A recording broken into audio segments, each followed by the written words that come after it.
Идеята за драг се роди някъде, може би, в средата на 90-те години. Работейки с хората, виждайки тяхните потребности, виждах необходимостта, че може да се създаде продукт, който да удовлетворява индивидуалните нужди на различни хора. По производство на велосипеди България се нарежда на 4-то място в Европа и аз съм много горд, че нашата фирма е част от това голямо производство.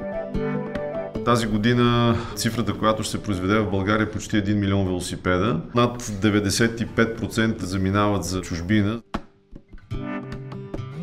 Велосипедите с марка Драг се произвеждат в над 150 модела. Не включвам тук цветови комбинации и размери на рамки, защото тогава стават над 800. Опитваме се във всяка една категория да имаме най-добрите продукти.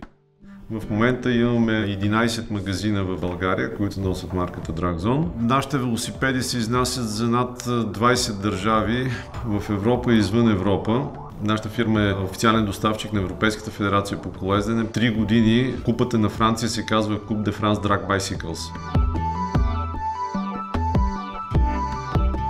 Понеже съм започнал бизнес с ремонт на велосипеди и знам колко е важно за един велосипед, кои са най-слабите места и кои са най-трудните неща за сервизиране. Каплите са ръчно центровани. Толеранса нормалния е 0,5 отклонение, при нас е 0,2-0,3.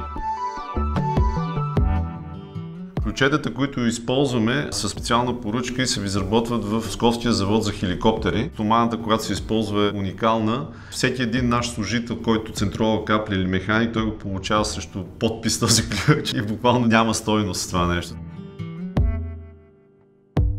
Тази рамка могат да се видят каските, какви са били в онези години, с които сме се състезавали, бидоните, които сме ползвали, нали, дори километража предшественика на съвременния Garmin, който цъкаше на каплата.